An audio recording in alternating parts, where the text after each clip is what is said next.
Next talk, we're going to have Agi Villanyi, who's going to tell us about classical commitments to quantum states. Hi, everyone. Thank you so much for being here. So this is a new quantum cryptographic primitive that we call classical commitments to quantum states. And this is joint work with Sam Gunn, Yael, Tauman, Kalai, and Anand, Natarajan. Okay, so let's first recall what bit commitments are in the classical setting. So in a bit commitment, I have two parties, a sender and receiver. And in the classical setting, both my parties are in BPP. And a protocol consists of two phases. There's a commit phase and an open phase. And in the commit phase, the sender has some bit B that it would like to commit to. So it runs its commitment algorithm, gets some commitment string Y, and then sends that back to the receiver. And the point is that in between these two phases, there's this sort of shared digital lockbox, which means that the bit B cannot be changed, and no one can see inside the box without the key. And then the open phase, when the receiver requests an opening, the sender applies its opening algorithm, gets an opening string Z, and then sends that back to the receiver, who then checks for any potential malicious activity.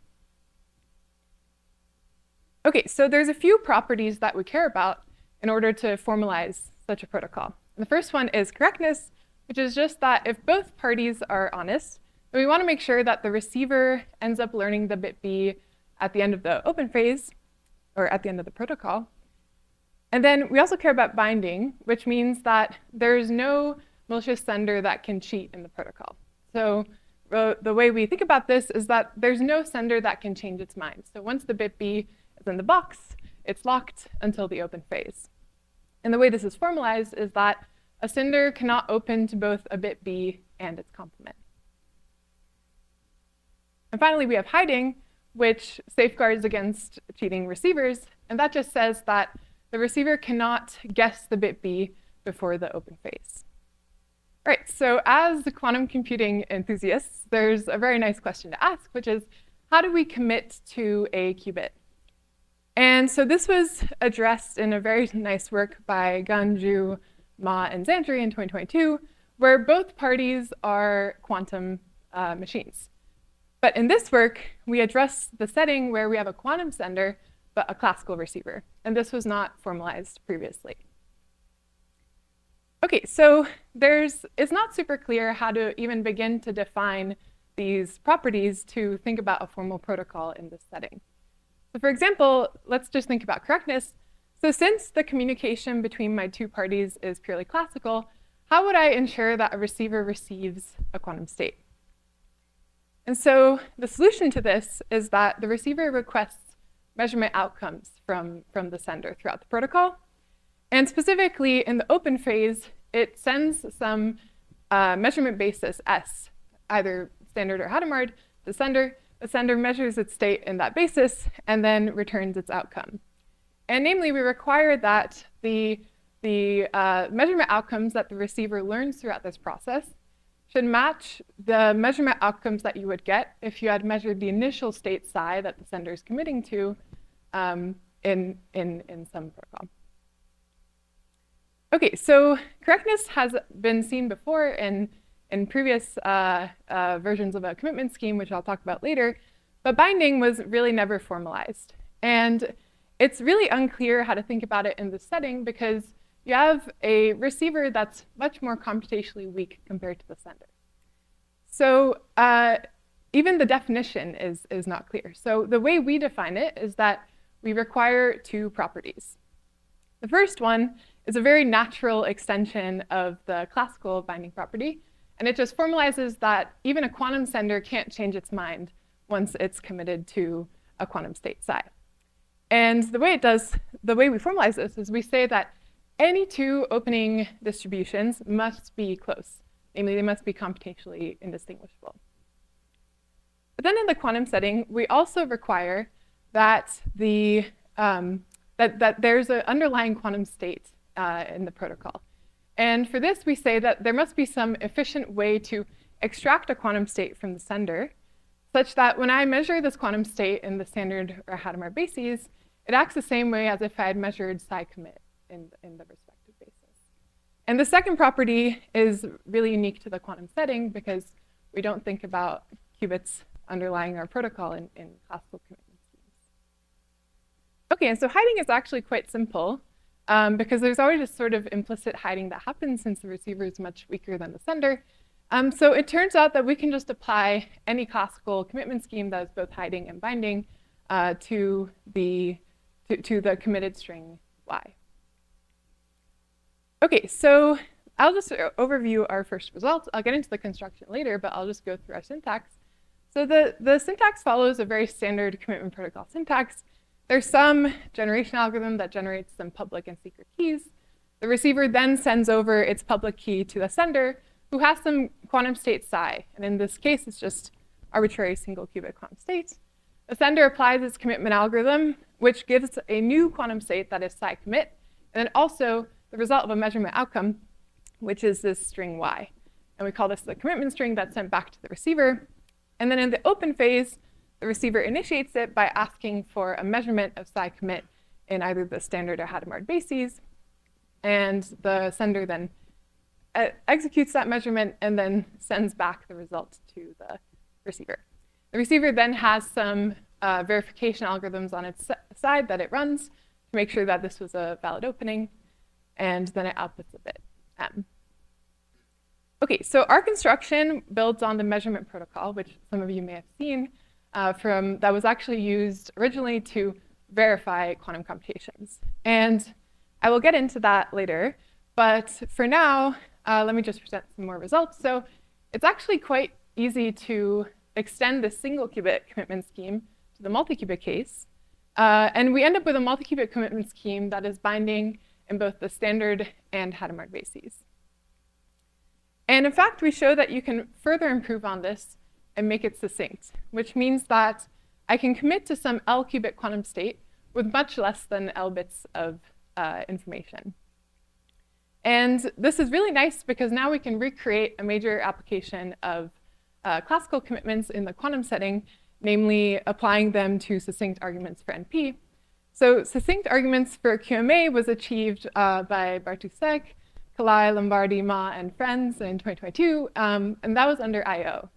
And in this work, we're able to use our commitment scheme to create a succinct interactive argument for QMA under standard cryptographic assumptions, and namely, ours is under LWE.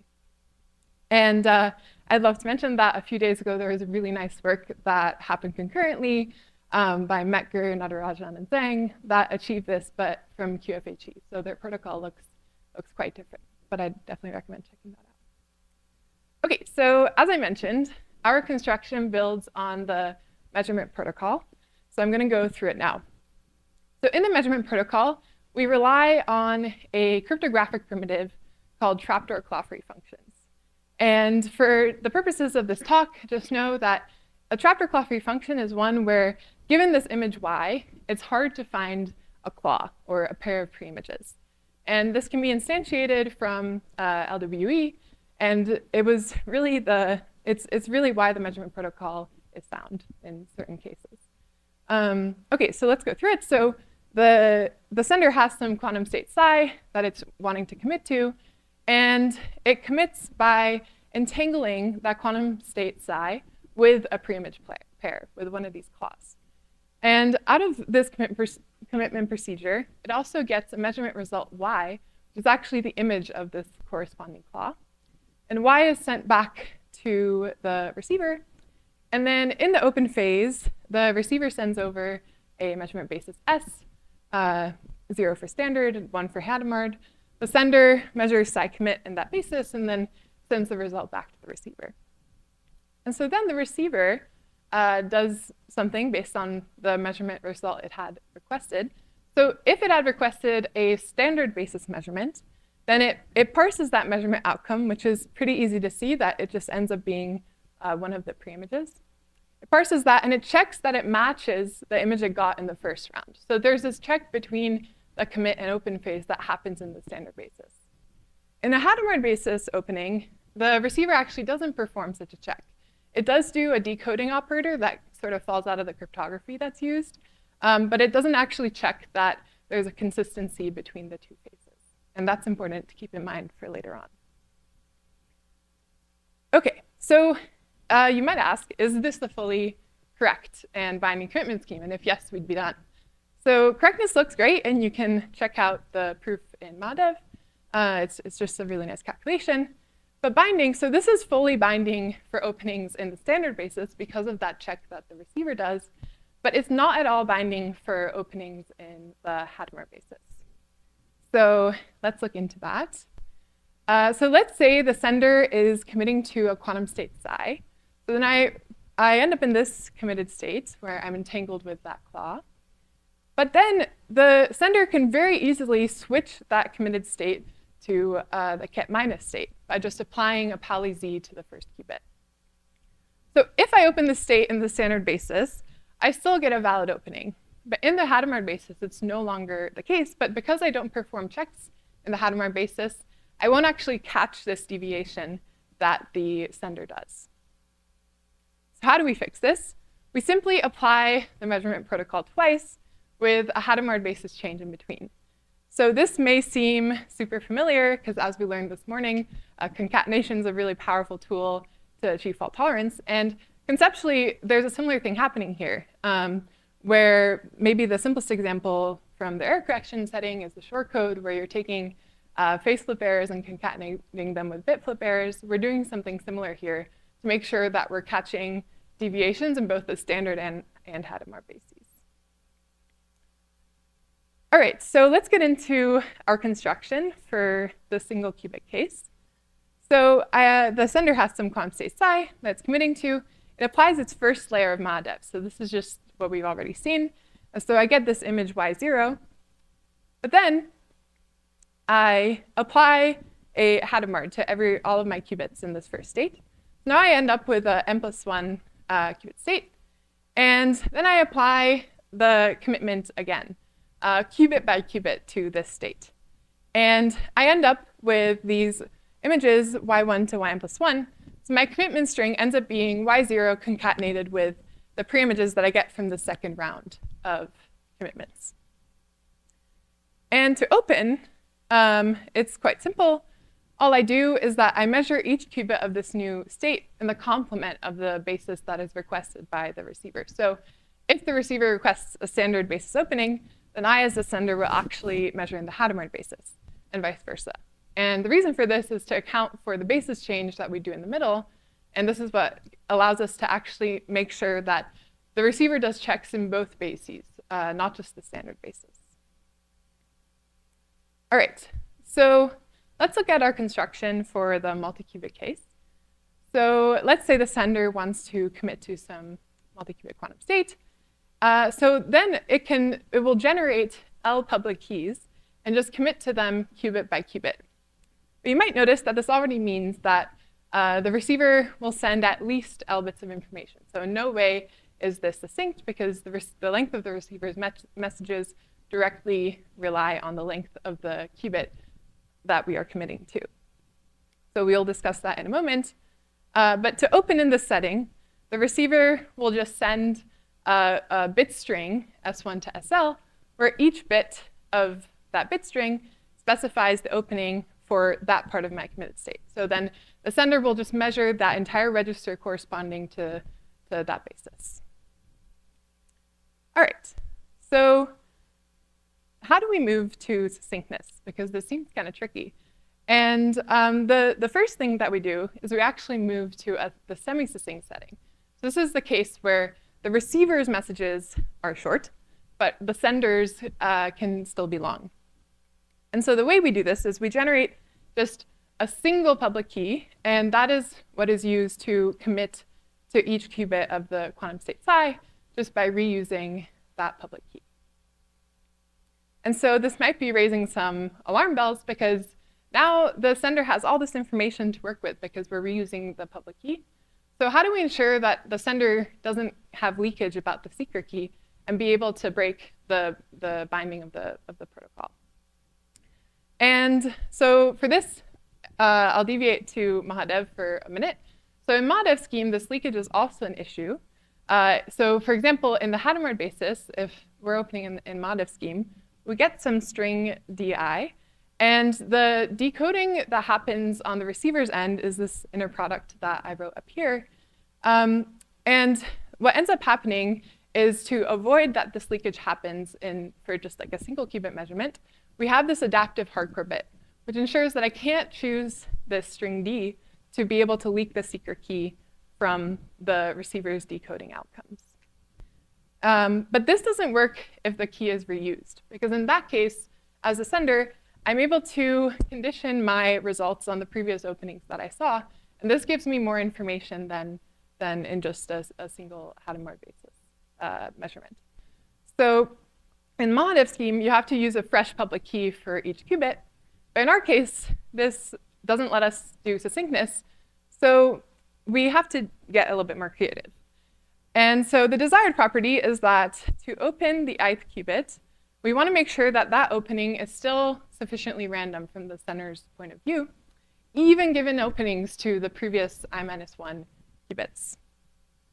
And so how do we do this? So we actually need two ingredients for this to go through. The first one is that we need to make sure that the Hadamard basis checks in our protocol cause the sender to generate enough randomness. And so this is because our protocol is also binding in the Hadamard basis. We're able to ensure that the sender's hands are still tied, even when it's opening in the Hadamard basis. And then we also introduce a new property that basically means that it can't choose this bit D, even conditioned on having seen the previous openings. And this allows us to ensure that the sender doesn't learn any information about the secret key from the receiver's decodings. Okay, so then we convert from the semi-succinct to the succinct case by pretty much just following the template directly from previous work. And so in this case, the messages are much shorter than the witness length, and it achieves full succinctness. There's a little bit, there's some modifications that have to be made to the syntax of the resulting protocol, but roughly it follows the same template. Okay, so I don't have too much time to dive into the analysis, but I'll just give a brief overview. So correctness follows from direct calculation, but crucially, we rely on the fact that a standard basis measurement in our protocol actually results in a Hadamard basis measurement of the original quantum state psi, which is why we have to end up doing that. That's why we actually measure in the complement of the basis that the receiver requests. But you can check this out in our paper. And so binding, we have two conditions to argue. So the first one is that for any two opening algorithms, the results are close. And for this, we exploit this collapsing property of the Trapdoor-Claffey function family, which basically the way we do this is we say that if we could find two opening algorithms that are distinguishable, then we would break this collapsing property. And for the second binding condition, we define an extractor using the standard swap isometry that's been used in VIDIC and also to just analyze mod-if's protocol in new ways. And this just basically says that the measurement operators applied in the protocol anti-commute. So it's truly like interacting with a real quantum mechanical device. Okay, so so conclusion. So we give the first classical commitment to quantum state scheme, but there's some really interesting open questions that come out of this. So our binding definition actually only works for opening algorithms that are accepted with high probability. And so we have to be able to improve on this. If that would be really nice to improve on this. But that requires a new binding definition, but also a new protocol that satisfies the binding definition. And so this next question, so can we construct a commitment scheme out of more minimal assumptions? So this relates to just a general dream in the field, which is to do verifiable quantum computation out of more minimal assumptions or information theoretic security. And so if we could have a commitment scheme in our case that is more minimal assumptions, then that would bring us closer to that goal. And then finally, so we took an application that is a very direct quantum analog of a classical application of commitment schemes. But are there other applications that we didn't think of that are special to this setting of having a quantum sender and a classical receiver. And yeah, that is all. If you're interested, feel free to reach out, and thank you so much for listening.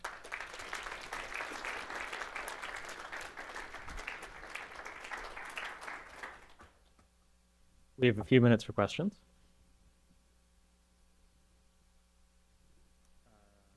Maybe over here. Yeah, thank you. Can you say a bit more about how the binding properties show when you go from the single qubit to the multi-qubit case? How, like, why binding stays in the multi? Yeah, exactly. When you go from like the single qubit to the multi-qubit setting. I see. So, okay, so maybe the best thing is to elaborate on the collapsing property. The collapsing property basically just ensures that there's no distinguisher that can distinguish between a measurement of a preimage or just the preimage state. And so that's what we end up using to actually argue that. And then in the second case, it's a little bit difficult to show that we still stay computationally close to a Hadamard basis opening when we're applying like this swap isometry. But for that, we rely on this special distributional strong adaptive hardcore bit to ensure that the leakage doesn't become an issue there and break the binding.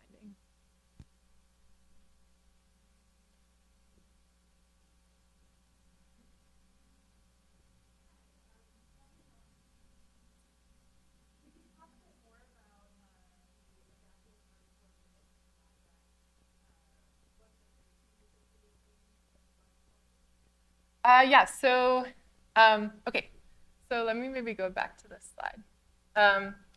So basically, in Madov's protocol, when you're opening in a Hadamard basis, then you end up with this string D because you do this basis change and then you measure the result of that basis change. And this means that when the receiver is doing openings, when the receiver is decoding the openings sent by the sender, it ends up applying this correction. And that kind of is a little bit involved, but I can show you after if you're interested. But basically, you can go from this correction to the secret key. That just depends on the values that are in this inner product. And so on every round of the protocol, the sender could learn one bit of the secret key. But that's why in Madov's case, you choose a new public key on each round to make sure that this can't happen. In our case, because we want to get succinctness, we reuse the public key, and therefore we need to get a little bit more creative. And so that's why we had to use this strong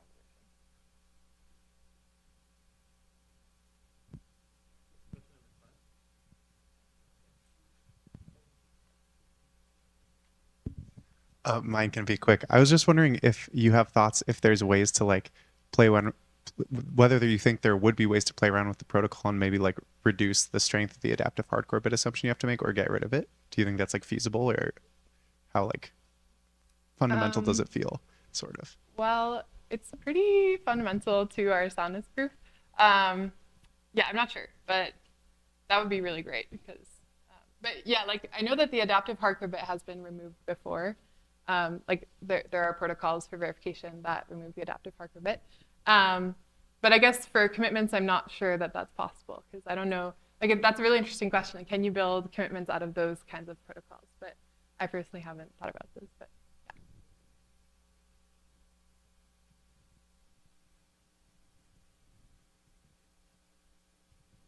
So do you also satisfy hiding? So hiding is really easy actually because I can just apply a classical commitment scheme that is hiding and binding to the bit string Y. So what's the definition of hiding in your case? Oh, it's just the standard that the receiver can't guess the measurement outcome before. Measurement outcome. Yeah. Okay, maybe I can ask later. Yeah, we can talk.